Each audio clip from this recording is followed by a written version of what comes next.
I might yell. Oh, I do.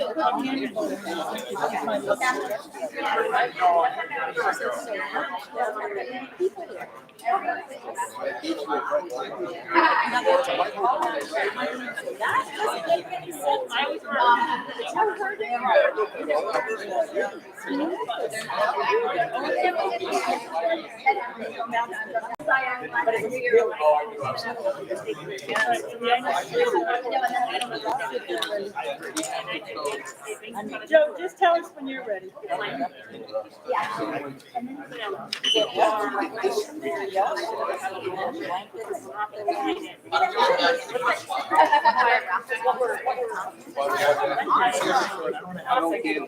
Seven.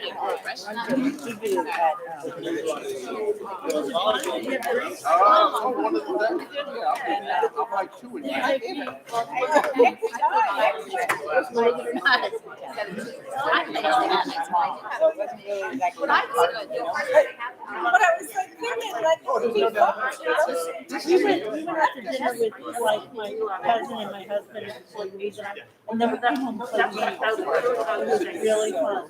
A really fun game that I've never played before. It's a word. I don't even know the name. I gotta ask you. Well, we played 3 games, so You stayed there. yeah, I still didn't play another one. How was the Oh, that's right. We did play one. Yeah. Are we ready? Okay. You Yes.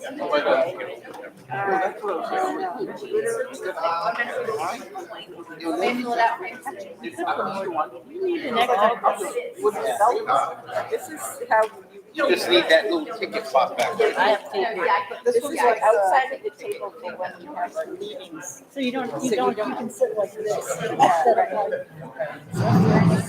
But it's the rough side of the Velcro.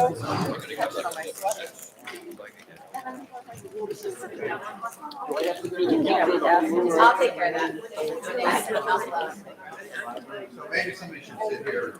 Picnic table ones that my mom had, like, when you go over there. Looks like they strike.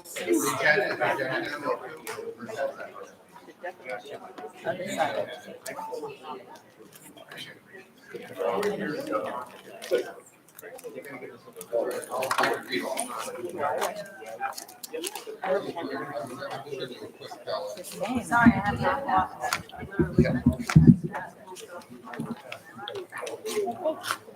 Well, yeah, we've got kind of a few things going on, Colleen.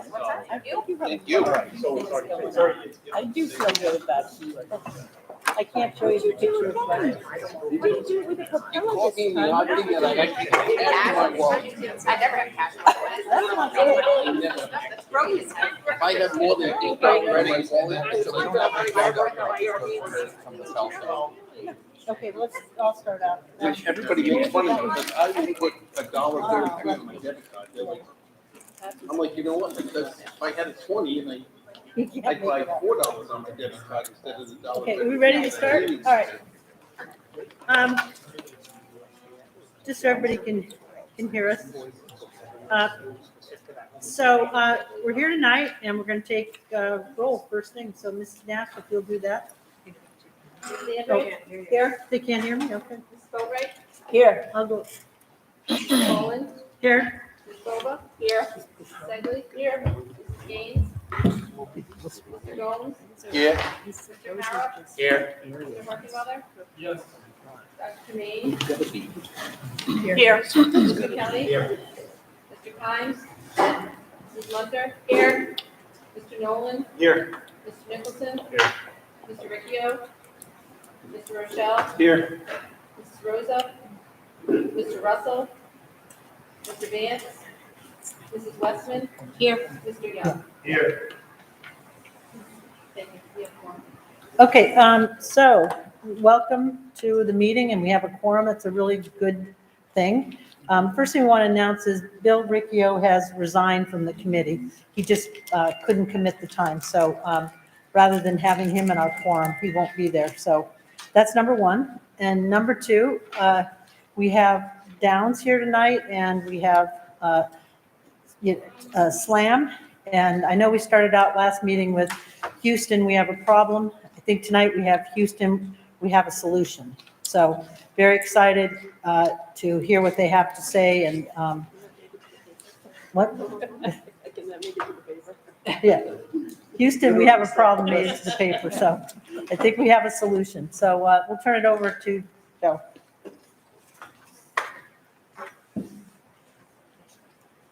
Good evening, everybody.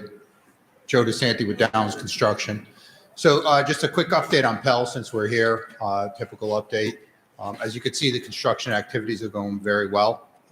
We do have a beam signing that is occurring later this week. Everything else is on schedule right now, and I don't think there's much more to report except things are going very well.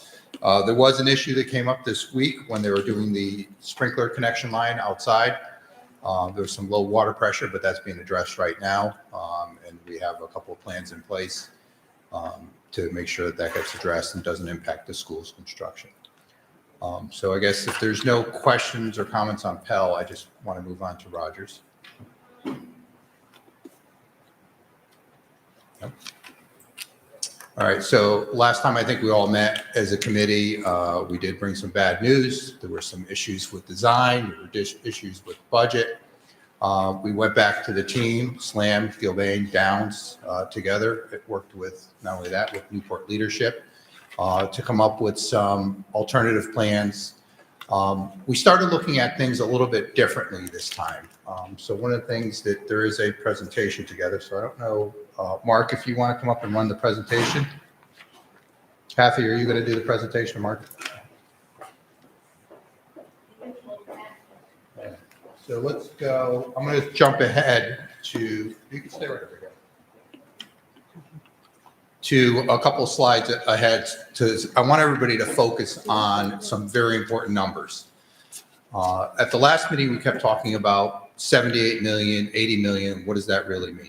So I think it's important to always present what the facts are and where we are with the budget.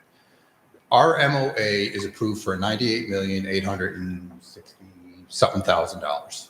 That was based on 755 students, which equates to about $596 a square foot. That budget also includes a bunch of other things. It includes contingency that we're carrying $5 million for, which is approximately 5%. It includes FF&E and technology. It includes your professional fees, which are your OPM, your architect, and your commissioning agent, for example. And then you have approximately $786,000 in what you would call unallocated. But it is not savings. It is money that you will need for testing, for insurances, and for other things. So those are money that has been identified, and it's being carried in that master budget that we do every month as well.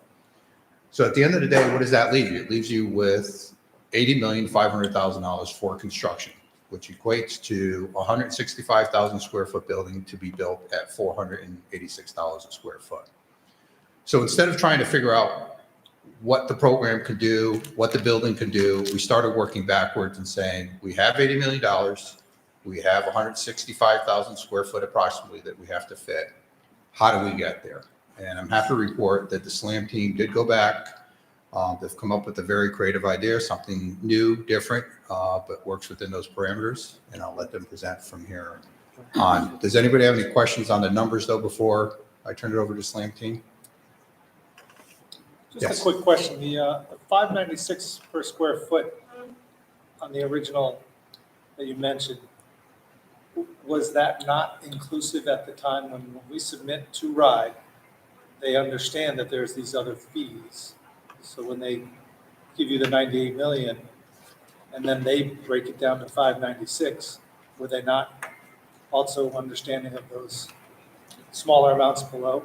Yes. So they knew it was going to actually come down to 486 is my question. That RIDE was kind of in the understanding. Yeah, so similar to the estimate that we did for the schematic drawings, we provided an estimate to RIDE when we submitted for RIDE Stage 2.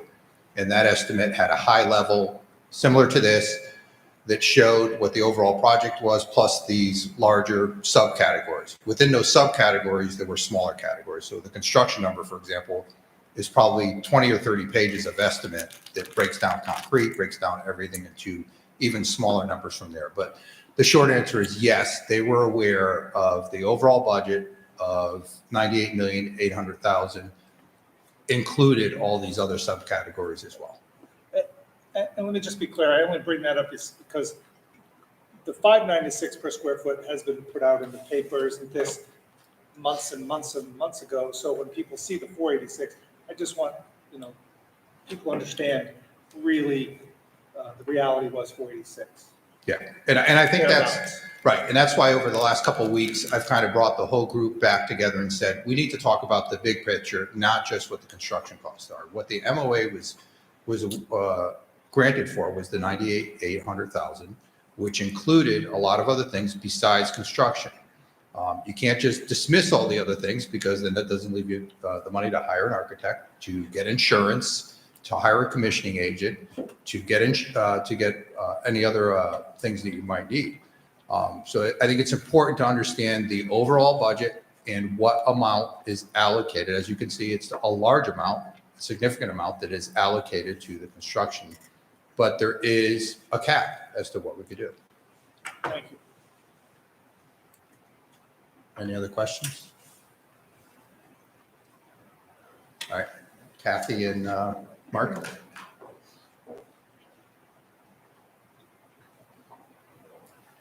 Good evening. We are happy to be back to tell you where we've come back to, I'll say, back to the MOA. And we're quite excited about the design that we have to show you. It's going to be different than the ones you've seen before, but as we've said before, there's been a process, and the process is ever evolving and tightening itself up. So I am going to back us up. All right. So one of the things that we wanted to go back to, and Mark, I don't know if you can see the screen, were those sort of 4 core values. I don't have my glasses on. Can you read it? The 4 core values that we start from and that we really had to come back to as we refocused ourselves around the data and the MOA.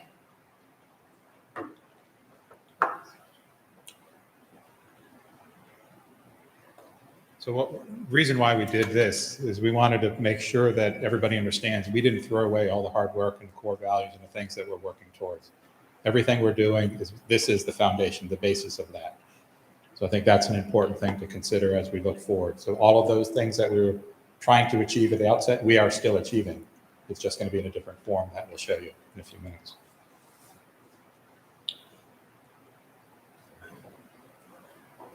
So in the past, we've shown you some, I'll call them bar charts, vertical bar charts, that were comparing the square footage that we were working with and the costs associated with that.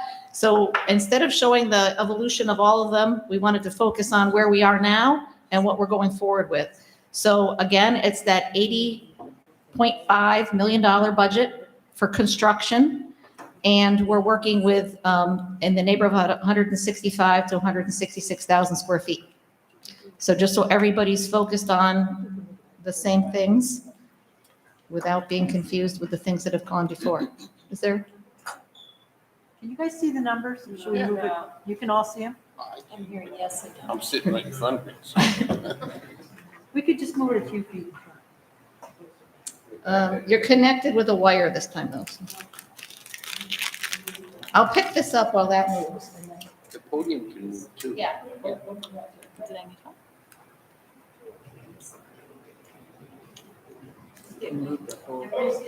Mike and. That's as far as you can go. It's gonna, that cord behind you.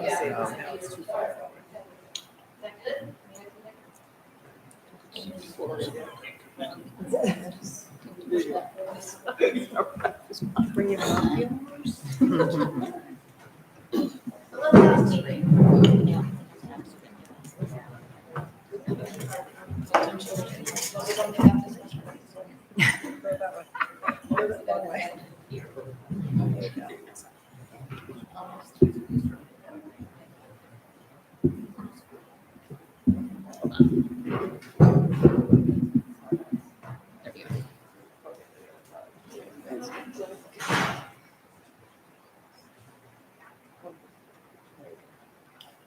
All right.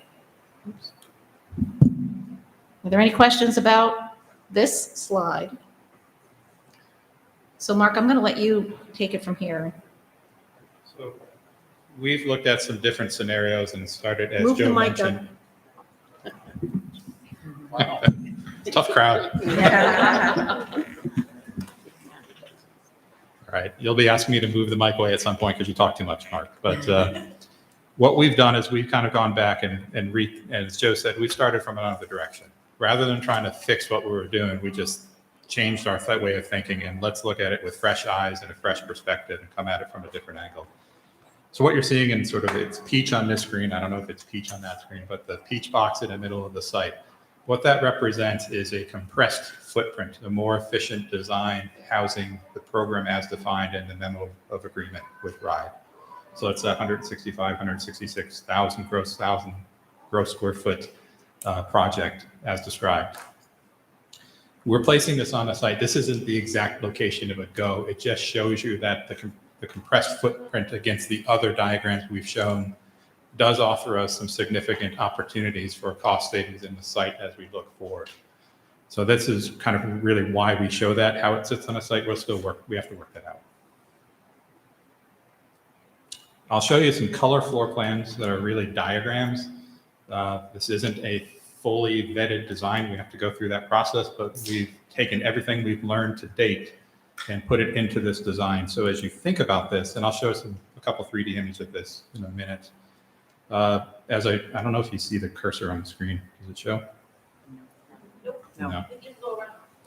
I'm tethered. So I'll try to explain it, and then I might go point at stuff as I explain it. So if you look at this object on the screen, the way it sits on the screen is the way it was sitting on the site. So the hills to the back would be up on the top of the screen. Wickham Road would be to the bottom of the screen is the best way to think about it. South is down, north is up.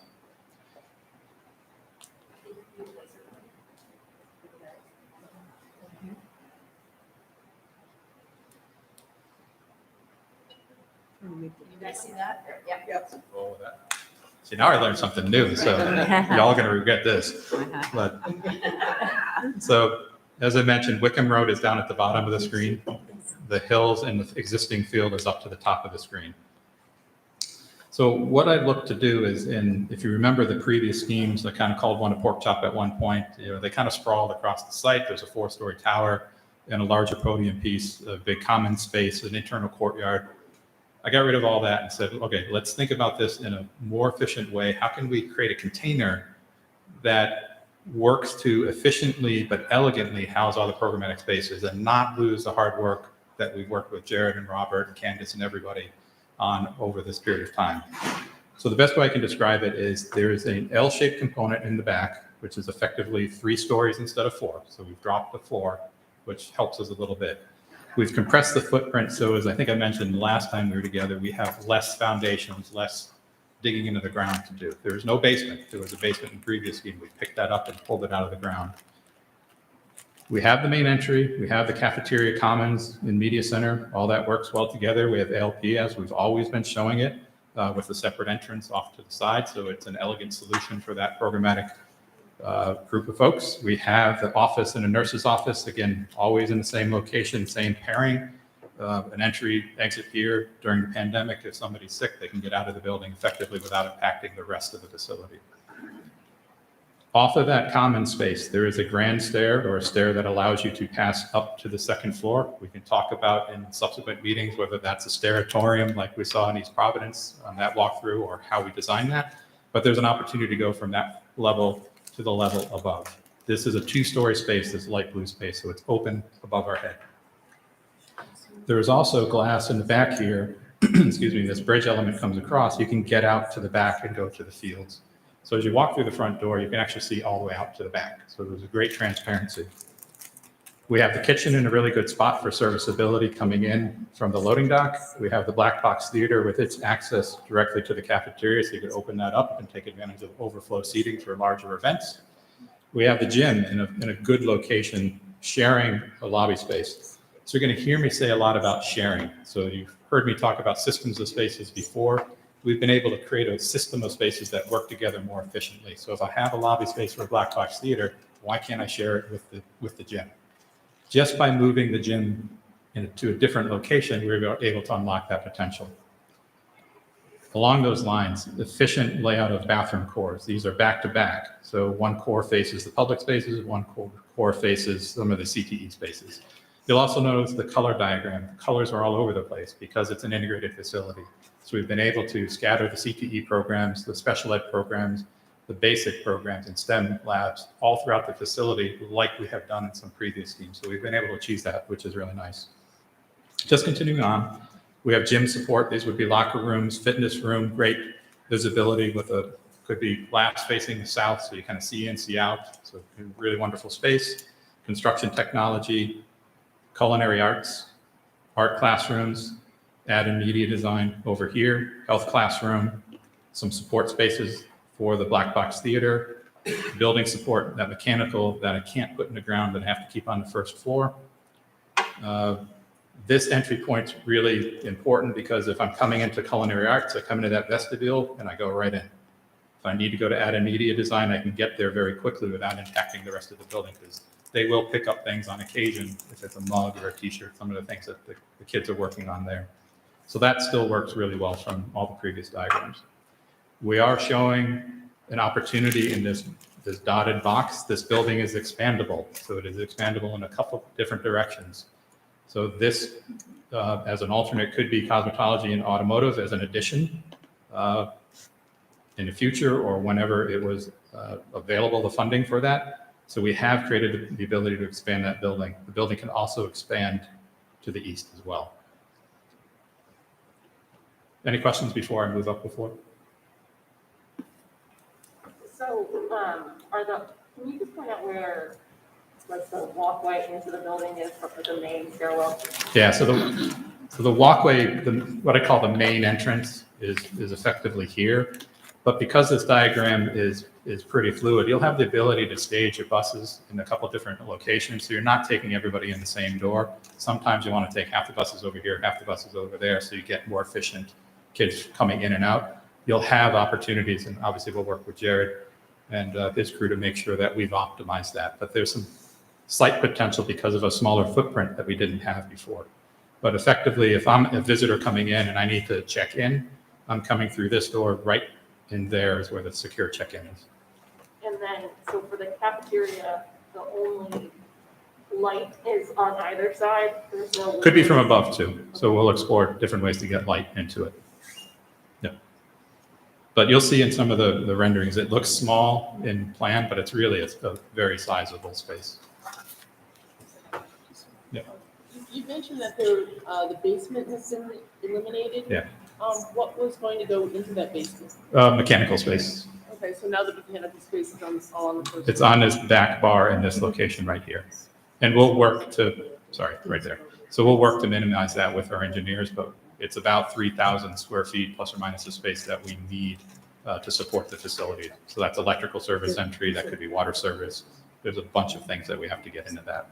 Is there a pros and cons of not having a basement or having a basement? It's the soil conditions and the ledge and the rock. So as soon as we dig, we probably spend more money than we want to ripping rock. So,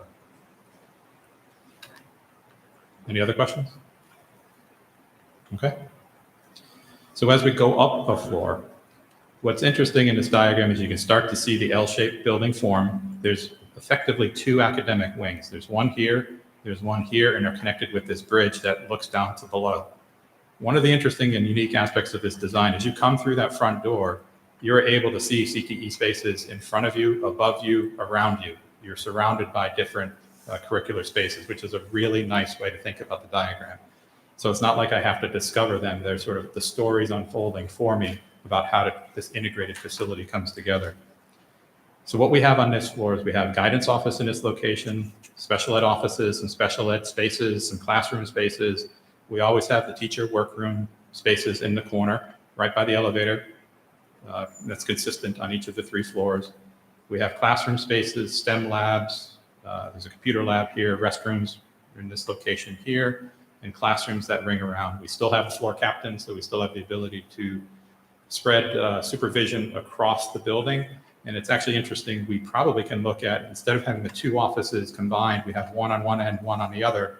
So each wing is covered, and you can, that way, you've got good coverage, good oversight. Yes. You said something, we still have something classroom, and I just couldn't hear what you said about So- the classroom. So we have, just to run through it again, we have guidance office here, special ed offices, special ed classrooms, general purpose classrooms. Again, you'll hear me say before, a classroom is a classroom if you teach math in it or social studies. Teacher workspace here, elevators right here. There's that stair that goes down, the bridge that comes across, restrooms, a janitor's closet. We need to have one. We have, gosh, why is it going back? Literacy. Yeah, sorry. Literacy room. Change the text on me. Classrooms across the backside. These classrooms also overlook the natural environment now. So one thing I should mention about this compressed footprint, it pulls it in from the site, pulls it in off of Wickham, pulls it away from the neighborhood. So all the things we talked about and heard from the neighbors in some of the early meetings, we're able to accommodate very, very well in this scheme. We have classrooms. The blue is office space. I think that's something that the floor captains, we want on each floor. There are probably 4 opportunities, 1 in each corner. So we have good distribution of those offices and good supervision. We have the breakout spaces outside the classroom. In fact, in the best configuration we've had to date. So you have more eyes from the classroom on those spaces, which I think is going to be really elegant. We have to design those spaces, the furniture, those are all things that happen and come in time, but we're comfortable with that general layout. So this is open to below, so you can stand here and look in the cafeteria. I can be in IT and security CTE space overlooking the cafeteria. Guidance has some view out and in as well. This is the Black Box Theater. That's a multi-story space. It's 2 stories, tall space like what we're in now. The gym obviously is a tall space as well. What we're able to do here, this is interesting. I'll show more in the 3D drawings, diagrams. By putting the CTE spaces and the fitness room here, those would all benefit from taller ceilings. So they are here with a little bit taller ceilings, better access to natural daylight.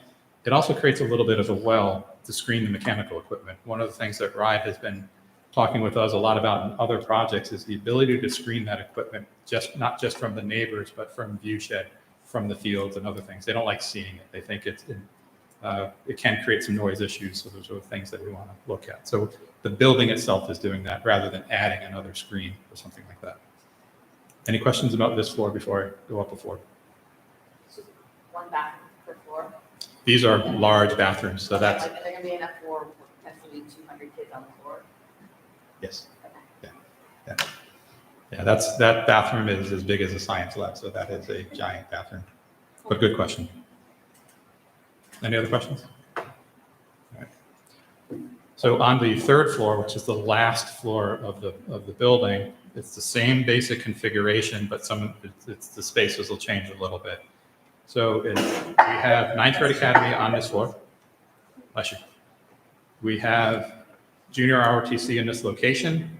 We have some classrooms, special ed resource, the teacher workroom, that bridge that comes across that looks outside in both directions. We have the restroom, computer lab, STEM labs, resource spaces, and STEM support. Classroom, more of the office space, and again, we can move some of that around. And classrooms along the back and another literacy room here. So the literacy rooms stack in the same location. It's good to have those in the same location so they're easy to get to, central in the building. Everybody's coming at it from equidistance. Should also mention that there's a big stair right here that goes like a bay window that goes up 3 floors. So if I'm walking from 1st floor to 3rd floor, looking over the fields or the neighborhoods beyond as I move up through the building, be a nice place to, we want kids to be able to use the stairs and be able to quickly get from place to place, because given the times they have between classrooms, that should also be something we talk a little bit about. With the compressed footprint, if I have 4 minutes to get from classroom A to classroom B and I'm on a 3rd floor and I got to go 1st floor other wing, this is going to be very easy for me to do that because there's multiple stairs. There's 3 stairs that are oversized on each end of the building, plus that open stair on the 1st floor going to the 2nd floor. So any questions about this? So what does this look like? So I'm going to show you a couple images. And I will trust me, it's not going to look like this in the end. Don't look at the colors, just look at the massing. So what I did is kind of create a massing model. because we've advanced the other scheme previously. And I know gray, you're going to see gray, but it's not gray. So I know in the previous schemes that we showed some more elaborate renderings. We're going to get to that. But what we want to show is what does the massing of a compressed footprint look like on the site? And is it a good piece of architecture? And it is. And I'll talk a little bit about it. So this image, let me go back one. So the first image is going to be looking in this direction, looking towards the front door. So what you see is a 3-story academic wing, one of the 2 wings. The other one is, you can see a little bit of it poking up in the background over there. So this really breaks the scale down towards Wickham Road. So instead of having a 4-story block on Wickham Road, we push the 3-story block back into the site. So we have a lower scale footprint as we approach. The gymnasium is in this location here. It is south facing with appropriate glazing and sun shading. So you have the benefit of controlled natural light into that gym.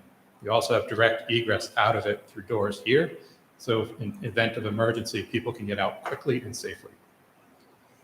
We have a big entrance gesture. I don't want to call it a canopy or anything yet. It's a gesture and it will be refined as we continue to do our work. But effectively, we have the main office in this location with great supervision of that main entry as you come in. This glass here marks the end of the academic commons or collaborative space, the space that's a wider corridor that'll have furniture, kids hanging out. We want to have daylight on the end of those. So you can sort of stare on the other end of this one and glass wall here. There are likely going to be some holes in the floor so you can look up and look down. So those are all things we'll work out with Jared and his team together. But the idea of mixing materials as well, because I want to break the scale of this thing down. We'll talk a little bit about materiality, but likely looking at brick as a predominant material. So scale appropriate, 3-story brick schools, you see them all over the place. They're really quite elegant, can be very elegant. Material that I'm still working on, that's gray, just because I'm still working on it. But likely that's another kind of material that's not some of the other things I was looking at. What we know in the marketplace right now is an ACM metal panel is the most expensive metal panel to procure. That's off the project. The high performance concrete panel, a wonderful product. It is just extremely expensive in the marketplace right now. So I'm still providing 50-year plus materials, but I'm just looking at different materials now. So we will talk about that in subsequent meetings as we kind of move forward. The piece you're seeing over here, this is the fitness room. This is construction technology, and around the corner would be culinary arts. Next image I'm going to show you is if I drove by on Wickham Road, what would I see? That's a good question. Yeah, It's the big red box in front of the Yeah. gymnasium. everybody asks about the big red box. So the big red box is a big red box, but it actually stores some of the equipment that you need for the gymnasium. That could be volleyball stanchions, that could be extra basketballs and racks, those kinds of things. And it's outside? It's accessed from the inside of the gym. It just doesn't need to be 2 stories tall. So you drop the roof of it to save money. And it allows you to get natural light over the top of it into the gym. Okay. It's still, It's on the inside. It's on the inside, yeah. But it Yeah, we put sticks- the same. but it sticks out, right? But it sticks So out. it sticks Yeah, out of, okay. Yeah. Maybe exactly. just color it blue. And it may be red, it may not be red, it may be brick. Those are all things we'll work It's on. a big red box. Big red box. So every project should have a big red box.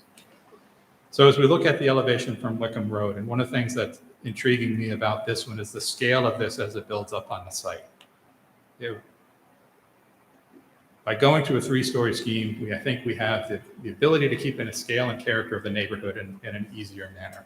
As we look at the trees that are around, we have some big hills, we have the cell tower up way up in the air. Behind the building in the other direction, we have the hill that goes up quite a bit of elevation.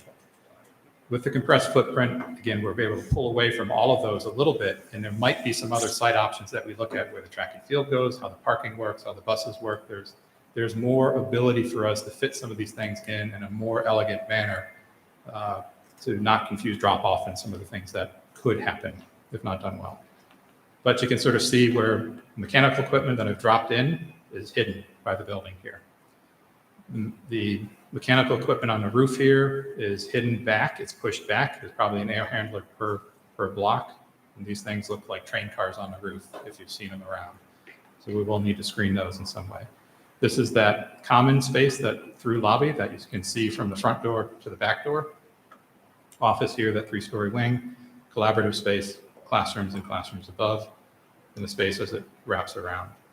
If we come up in the air a little bit, here's the 3-story wing, here's the 3-story wing, here's that commons, here's the red box, the gym, the black box theater, mechanical equipment that serves this whole podium piece, the fitness room, construction tech, and culinary arts in this piece right here. Great visibility. There's the opportunity to brand each of those spaces, so as you approach, you know where I'm going for culinary arts. One of the neat things we can do is probably get handicap parking more directly accessible to the restaurant, which makes a lot of sense for folks that are coming in, especially when there's the rush for the lobster rolls, which I do desperately want to have one at some point. Although I do enjoy the cookies, though. Thank you. Coming around the other direction, you can see the low-rise piece, the well that houses the mechanical equipment, the gym. Again, I'm still looking at doing an iconographic form for the gym. We have to obviously work within the budget, and we'll continue to do that. But these simple moves have allowed me to put glass in places where I can control the daylight. So one way to think about it, as we look at all of the classrooms getting natural light, and we're doing that, we're getting CTE spaces in the public domain where we want them, so people are going in only so far from a secure point of view. We have expandability. You can add onto the building here. You can add onto the building in that direction. So we're giving you the ability in the future, when 1,000 more kids come, you'll have the ability to add on to it. As we look at the back of the building that faces the fields potentially, this is that stair, that glassy stair that as you walk up and down through the 3 floors. This is the zone where ALP is, and they could come in through either this door or that door. That's something that we can work out. This is that bridge, that glass bridge that goes between the academic blocks. So this becomes a social bridge and a connector between all the classrooms and STEM labs that are over here and all the classrooms and CTE and other spaces that are over here. So again, it's a truly mixed design. Like we showed before, all the colors are mixed up in a very interesting way. I have a question. Yes. So on the far end, the blue, that's the stairwell? That's a stair, yeah. And then these 2 guys are like the mechanicals? These 2 guys are mechanical, so we'll have to hide some of the mechanical. But where, just to orient myself, where's the cafeteria? So the cafeteria is this space in between right here. Okay. So the cafeteria and media center, we're blurring those boundaries. They become effectively one space or system of spaces that work together. And you said you think you'll be able to do. Oh, the gym is right here and the front door is right there. You said Sorry. you think you'll be able to do windows over that cafeteria area? Likely I'll look at skylights or monitor windows, some way of getting some natural light into that. I'm just concerned about it being super dark Yeah, there. it won't be. I mean, there's probably more window into that space than there is into this space, because you're really getting just those guys up there here, and the door back here. That space is about 55 feet wide, so that's about as wide as a Back Bay Street in Boston, if you think about it. So as a Boston kid, I think about that all the time. So, but it gives people a spatial relationship when you think about the width of the street.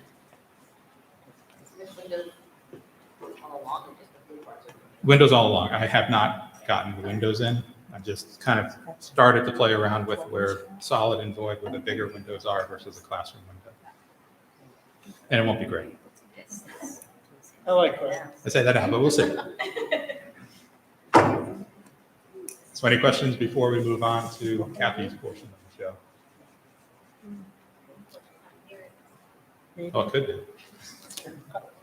I have one. Obviously, you've done a lot of work to provide us something brand spanking new. Yeah. And you've mentioned, got to figure out where windows and. Yeah. But is there an impact to the schedule with design, pushing anything else? Kathy's going to get to that. Okay. Yep. Yep. I get to step away at that point, just a designer. Okay, Kathy.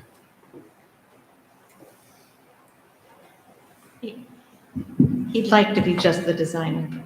He doesn't get to go away. Well, these numbers actually worked in conjunction with what Joe showed to you before. Our construction budget, 80.5 million. Our target square footage, 165, 166.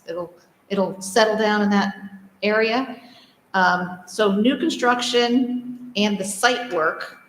And this is assuming that we are taking down all of the other buildings, that there's nothing else left on site except the new building.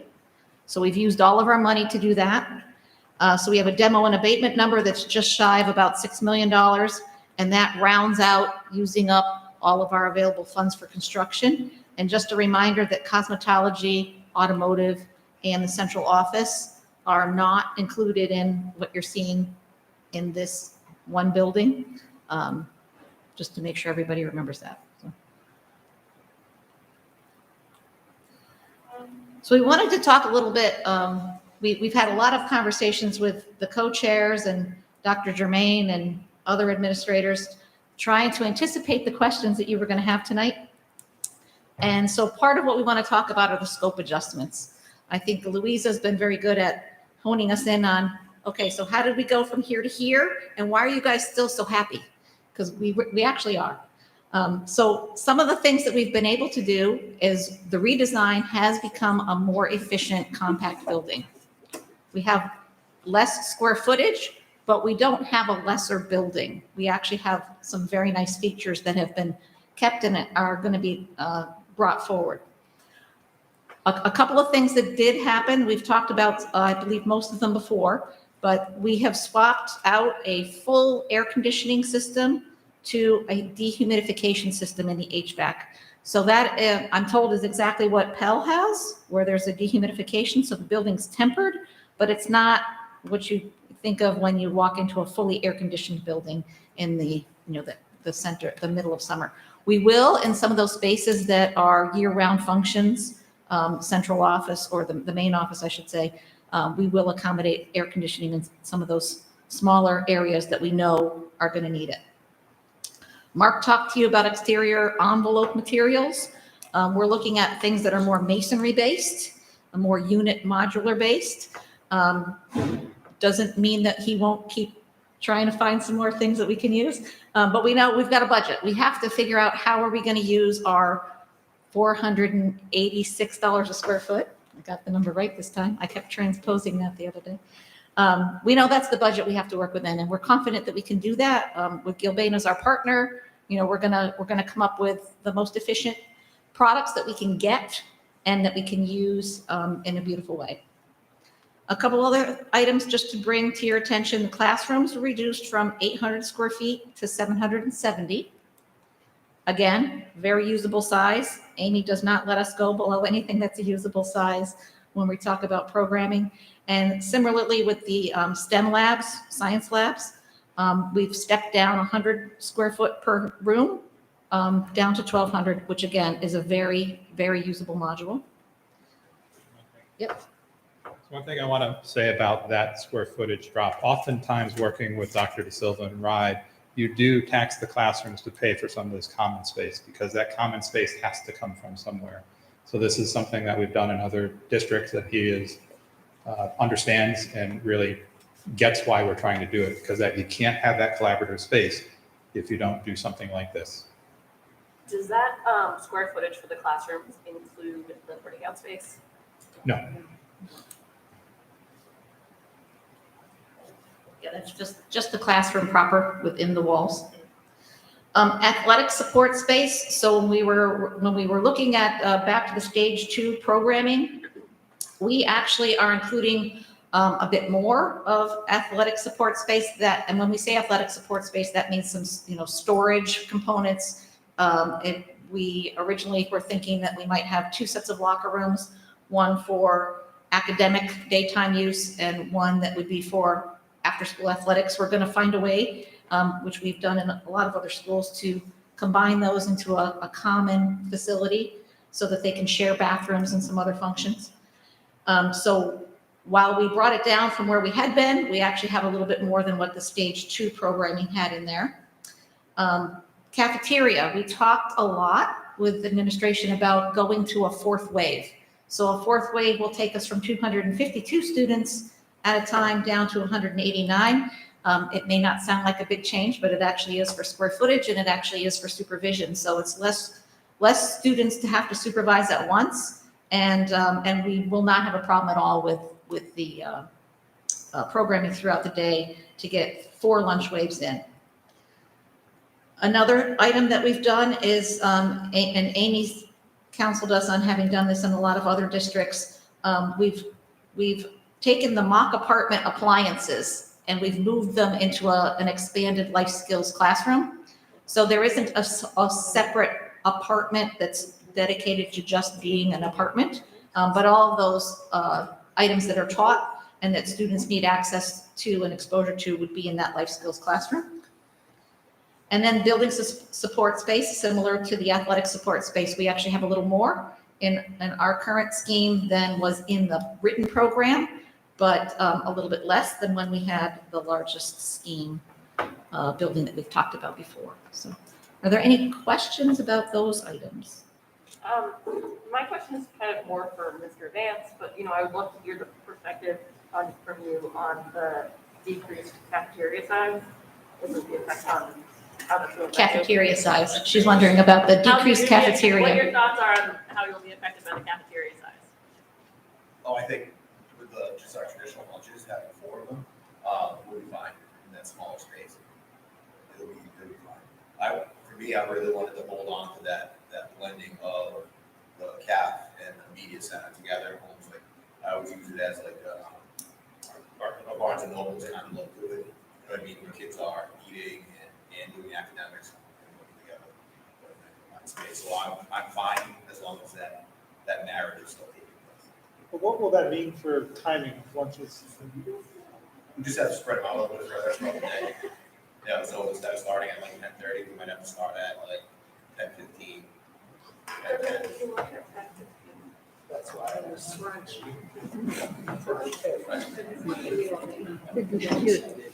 School starts early, they get hungry early, right? They don't mind eating a little bit early. Are there other questions, other items to?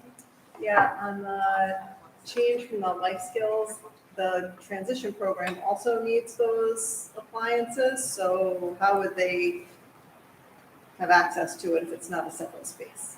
Or are you increasing the size of both of those? We can classrooms? design the spaces so they kind of work together. That's really an architectural solution that Amy and I will work out with you when we get to that stage about how you get from one room to the other. Take advantage of that. We've done it elsewhere where we've actually put those 2 rooms together and the zone where the appliances Is in the are middle. located become an alcove between the 2, so they have access to, both have access to that space. It's like a science lab or a STEM lab would have access to a prep space shared between them. And also, so you have supervision from both sides as well, so. Okay, because one of the things that we had talked about, because they run a cafe, is that they needed like that cafe window that was going to be out on the lobby. So that, okay. Yep, that'll still be something we work towards. Mr. Kelly, I think. Not sure if there's another slide, but is the count of academic spaces, number of classrooms, number of STEM labs, number of special ed classrooms the same as the stage 2 application, or has the number been reduced? We have the same number of science labs, and that includes typical science STEM labs and the 9th grade academy. I believe we have possibly 1 or 2 more classrooms in stage 2 in the academics. I know we have an additional computer lab than stage 2. So we held it at the very least, and we have a few other additional. Yeah. I had a question about the AC. You were talking about that, and what the kind of the plan was for that. We've talked over the years in this group about attempting to utilize the building and its assets more throughout the year, to include the gym. And so I would be concerned about having a system like this, if you're there in the summertime, running some sort of games in the gym and running up and down, and then maybe utilizing summer classes. I'd just be a little more concerned. You don't necessarily, maybe I'm wrong, how much summer school happens here versus, let's say, a high school level. So, Do you have the difference in cost between the 2 systems?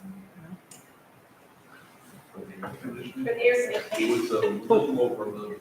More, million more, right? Over $1 million. Million more, Delta. million more. just over, yeah, okay. But that's, so Brian, just to talk, because we've been trying to do a career training center in there for residents as well as students, as well as, military and so on. So it would be nights, weekends and summers is the hope. Yeah, So, it's not- right. I think it's something we should at least consider again. So I'm still confused about the does not include things, the automotive, the cosmetology, and the central office, which I assume that you probably are not lumping you in with the stuff on the roof, right? My We question talked is- about the office next to yours. We kept saying Yeah, that's that. not- for any amount of money. So I guess my question is, what happens to those things? That's my first question. And then my second question is, and maybe it's for another meeting about the track and the walking track and all those things. What's happened to those? So that'll come The up, in next we have a slide. slide that'll talk Okay. about some of that. Okay. Including the does not include. stuff? Yes. Yeah. Okay, great, thank you.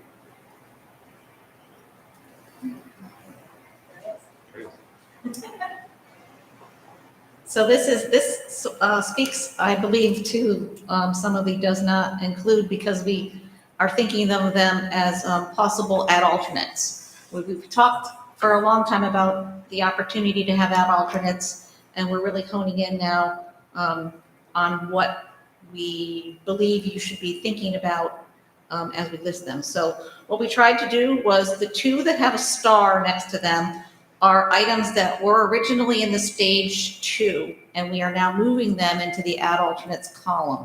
The first of them being the track and field, the premier field in the center of the track, and the central office. So central office, it's a little bit squirrely because we actually swapped in visual arts for the space that was in the stage 2 program for central office, because again, it was program related space that you need for students to graduate.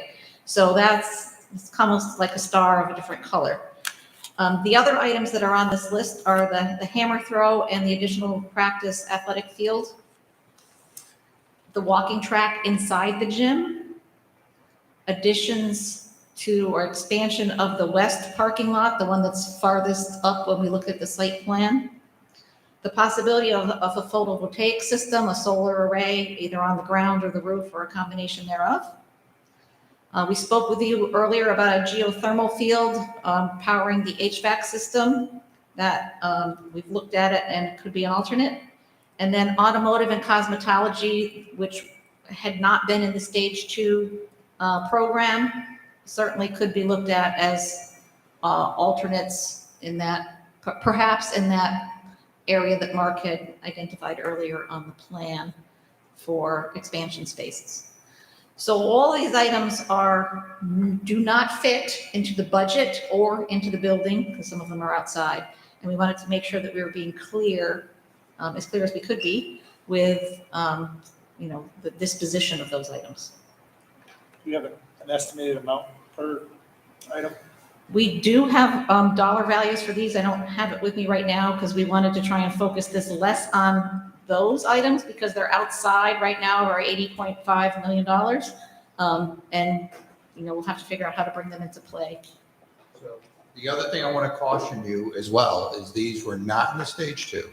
And if Newport goes forward with it, we would have to have a separate discussion with RIDE about reimbursement. So currently, if they're not in the RIDE stage 2, the potential for the 35% plus the bonuses that get us to 52.5 may not be there. So when we look at these alternates, and I'm not saying don't look at them, I'm just saying we have to look at them and look at the possibility that it would be 100% funded. If the entire 80,500,000 is enough. Yes, Colin. Just to clarify, what you're saying is if we add those, they may not be eligible for those reimbursements, not that it would hurt the reimbursement process we already have. Correct. Thank you. So, Joe, how does I realize the system here. But are you keeping the bond premium in your back pocket on this? In terms of funding, you'll see what we have in terms of the add alternates and the pricing, and then if that were to be, let's just assume for the moment that's a possibility, and it's the maximum funding from the bond premium, then you can cherry pick off these numbers, because I know all these numbers based upon what you've given us. probably far exceed that, but a lot of them took out the solar and the geothermal, they're probably within striking distance. Yeah, so with the ad alternates, we'd want to prioritize them too. So if we feel that we want one more than the other, we want to make sure we put them in priority from one to whatever. And then utilize whatever funding might be out there, the bond premium.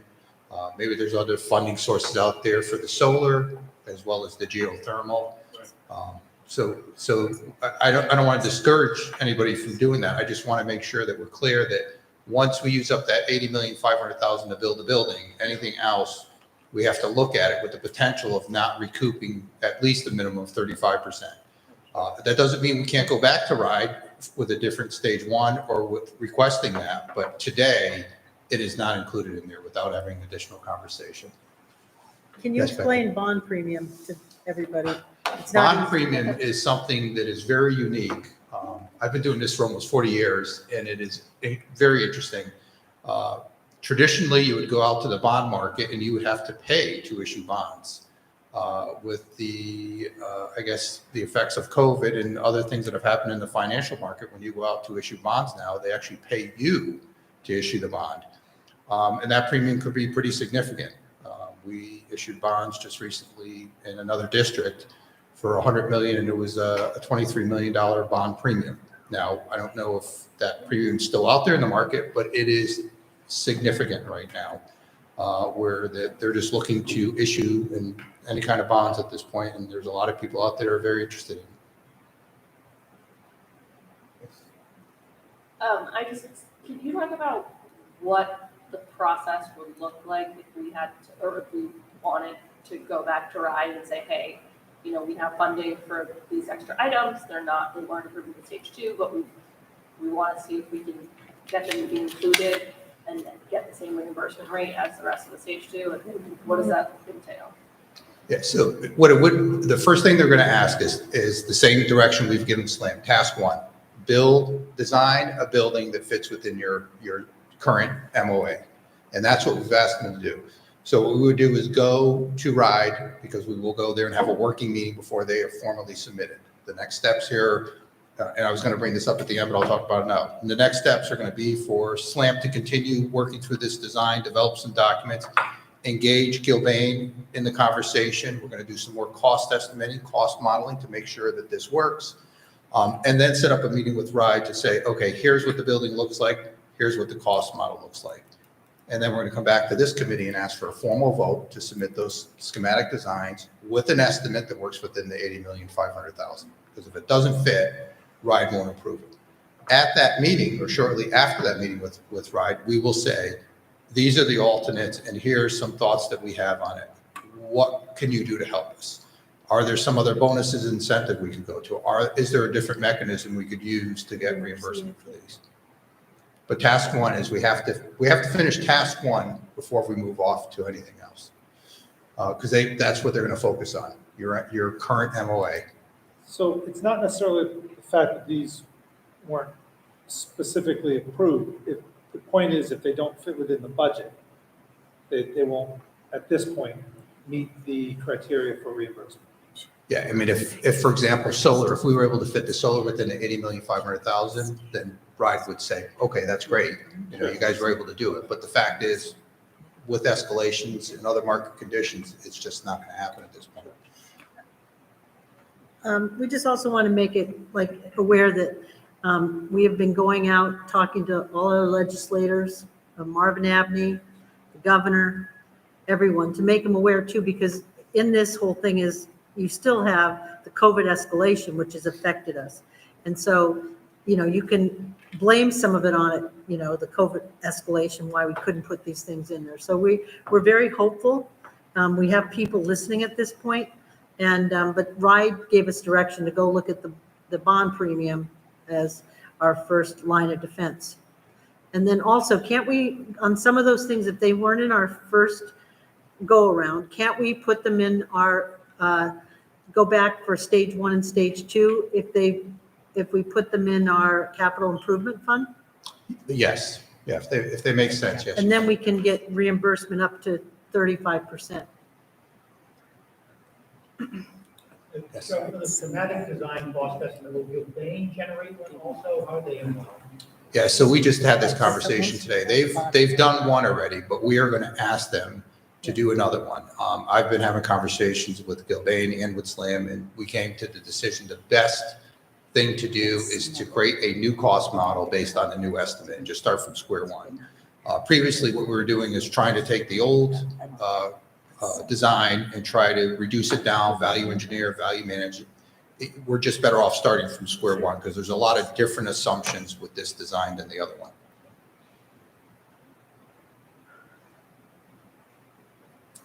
Can I assume that the design for the gym will allow for a relatively easy build of the walking track if that ends up being an alternate? Or is that a total big to-do? I'm not sure. Okay, fair enough.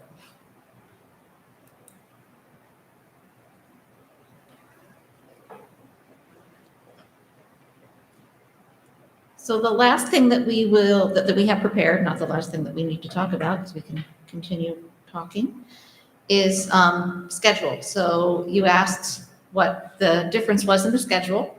So we are where the big red line is. That's us tonight, asking you for direction, not for you, you don't have to vote or anything like that. It's just, are we on the right path? And are we on the right path? And should we keep moving this way? So originally, if you look at the sort of the lightest beige schematic design, we would have been done at the beginning of October. We do have, you have the advantage of you have until, I believe, December of 2025 is your 5-year ride window to get everything done and built and completed on the project. We aren't getting anywhere close to that. What we're suggesting is that we would like to take until the first of the year to finish our schematic design, again, assuming that you agree that we're on the right path. And that bump of, it's really a 3-month bump, but we can turn it into closer to a 2-month bump at the far end. We'll gap from being done with construction in the spring of 2024 to sort of towards the beginning of the summer of 2024. So the school should be ready and available for you to move in for the fall semester of 2024. So in the grand scheme of things, it really probably didn't affect you much because I don't know that you would have moved in April. People have done it before, so you might have. But, so it's at this, the slide that we need to do isn't significant to the overall schedule. So I don't know if there's any, Joe, if you've got some. Yeah. Just for a little bit of more clarity to the schedule too, is at the same time that SLAM will be working on schematic designs, we're going to have conversations with RIDE about doing some early bid packages. For example, taking the auditorium down, looking at some other site logistics. The reasoning behind that is twofold. Number one, get the work started. Number two, eliminate risk. One of the risks right now we have is with the auditorium, we don't know what we don't know. When we get in there, we're not sure exactly what's there. So we're assuming, and with assumptions come cost. So there's some allowances that are being carried in there. So one of the things we want to do is take the auditorium down right away. We'll know what that number is. And based on historical data, we're probably being conservative with our estimate right now. So there might be some savings there. And again, any savings would go right back into the building and either one of the alternates or something else that we could put back into the building. So those, in conjunction with creating the design, the schematic designs, we are going to be looking at doing early bid packages like demolition and some site logistic as well. Joe, while you're there, we're on that schedule, maybe I'm wrong, guaranteed maximum price from Gilbane, we're on that schedule with that. So similar to what we did here at Pell, we had 2 amendments here. We had an initial early bid package. I would guess with Gilbane's contract, we'll probably have at least 3 amendments. The first amendment's going to be the early bid packages, the demo of the auditorium, whatever else. There'll probably be another amendment that's going to be for procuring long lead items, mechanical equipment, steel. And then there'll probably be another 3rd amendment that will have everything else, the finishes and those kind of things. It could even be 4. It could end up ultimately being 4. I could envision that we probably wouldn't have a full GMP from Gilbane until late summer of next year. But with every amendment, just like we tracked it here at Pell, with the first amendment, we have the remaining line items identified so that we always know, we're always tracking to what the GMP should be. And if there's any concerns, we're highlighting that up front. And I just want to say on the timeline, actually, the timeline that was passed with the bond was an opening in September. We were trying to move it forward. So we really haven't lost much time. And I think with all the stuff that's been going on, it's a good thing. The second thing is the question on the geothermal, because I'm green. And if we go to AC, would there be more benefit to doing geothermal if you're going to have an AC component to the heating system?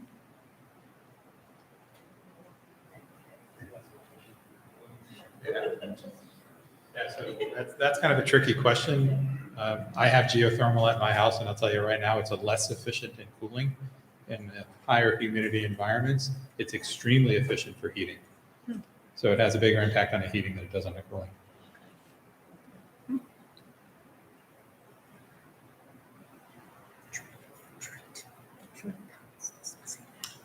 You had mentioned what today's presentation included was demolition of everything on site.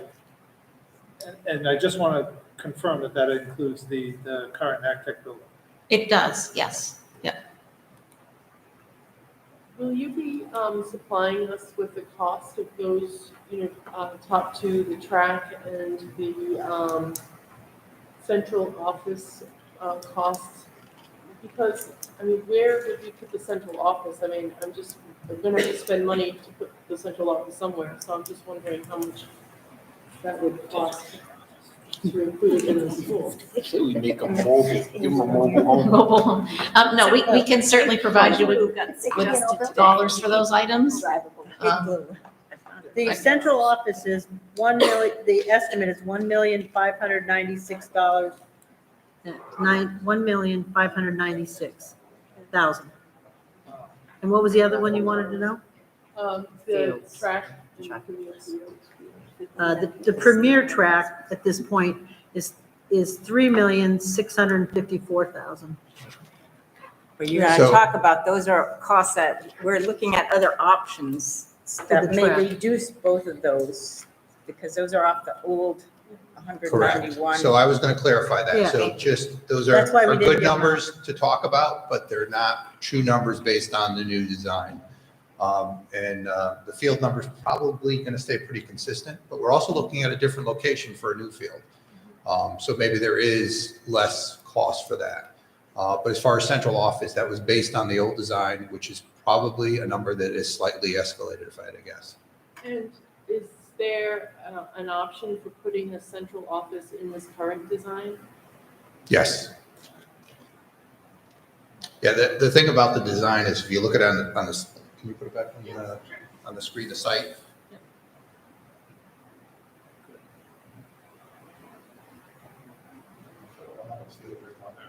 Yeah, I was gonna, Joe, what are you gonna add? No, I cringe, no. But the building is expandable easily in the west direction. That's that bar that I kind of showed a possibility, certainly for cosmetology and automotive, given the public entry into culinary arts and added media design. That makes perfect sense to go there. The building is also expandable in this direction towards the east. So we'd have to work at what's an appropriate spot to add a central office. So again, their functions are different than the school functions. So we have to be very careful about how we mix them. Actually have different people going to different places. But the building is definitely expandable in multiple directions. In many of the presentations for when we went out and asked SLAM and other companies to propose to us, we were presented how it was going to work logistically with trucks coming in. What does that look like with this right now? And the reason I ask selfishly is if we're planning to continue, I think we're looking at using the tennis courts as a staging area, this and that. And there was conversation about getting those replaced afterward because obviously they'll be damaged. Is that still, and is it still included in the overall project price? Those Yes. aren't going to be cheap. Yes, Yes, they are included. There actually will be reduced because there's more footprint now. If you looked at the old building, I don't know how to. Sure. Yeah, but the old building came across like this. And now you have this, the building, this is the other area we're looking at, that come down to the field. There's a lot more room here now for the site. So you have a lot more space for laydown, for staging, bigger equipment, pick and steel, all that kind of stuff. So previously, Domain had identified that they might have to take some of this wooded area down to create a driveway. That's probably not the case anymore because they'll be able to get around to the backside. Yeah. So there's probably reduced cost with site logistics. So the upper right corner is the current gym, right? The upper right there is the current gym. Like, you tear that down. Yeah. And don't have it for a couple of years. Oh, I meant to ask that question too. Yeah. What would be the plan for the students?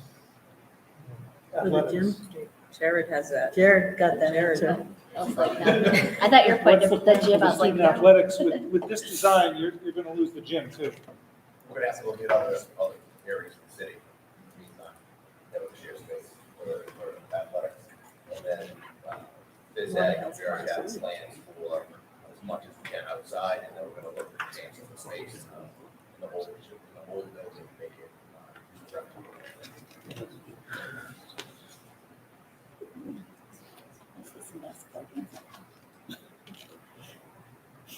Any questions or comments on it? What is everyone feeling?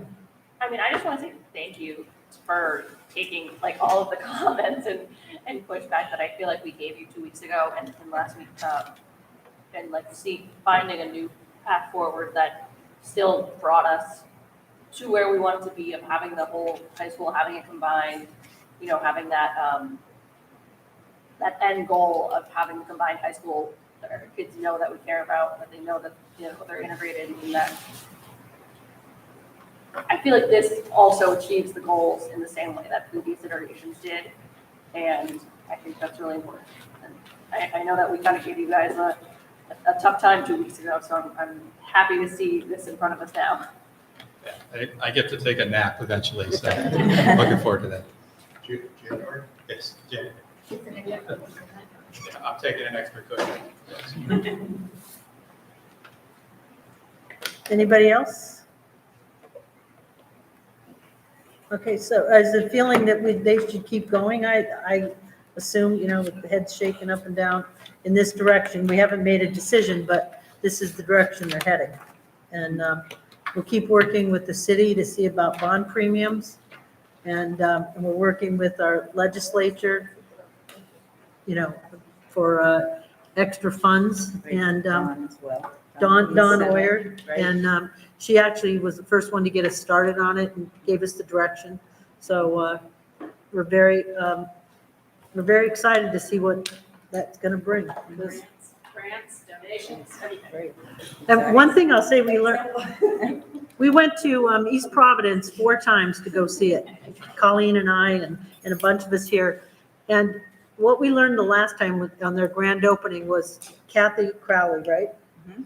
She was like a voice that just didn't give up. And everybody in Providence knows who she is. And people, like, when she'd call and they'd be, oh, no, not again. But she got things done. And so we decided to be Kathy Crowley. So We learned from her. we learned from her. Kathy Crowley say. Yes. So we're not giving up, and we're just keep moving forward, and we're not going to take no for an answer easily. So it's kind of exciting. So also, I know I promised tonight that I bring the bathroom tiles. I mean, it's kind of out of sequence, but I left. It was either I remembered the cookies, but I didn't. We can look at them next. It's we're just looking at some options for putting in one bathroom here at Pell to try it for Rogers. These are very high-tech bathrooms that use a very minimum amount of water, whether it's in the urinals and also the toilets and the sinks. And so I was just going to show tonight what the possibilities were and show you some of the information on it. But we can do that next week. It's not really time. And there's lots of cookies. Will we have a meeting next week, actually? Yeah. Are we gonna have a meeting?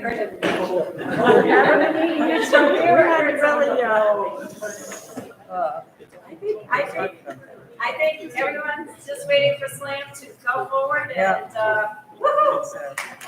Good. And everybody see Kendra Munter, she has selling raffle tickets for Thompson Middle School. It is 25 days of giving.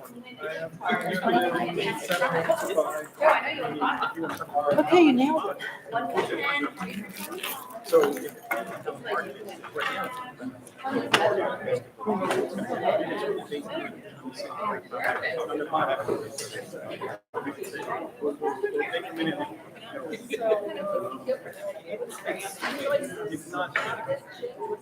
Yeah, right, that would have been way.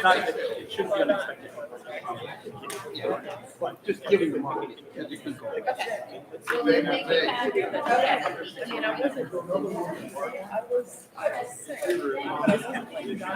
We need to be able to.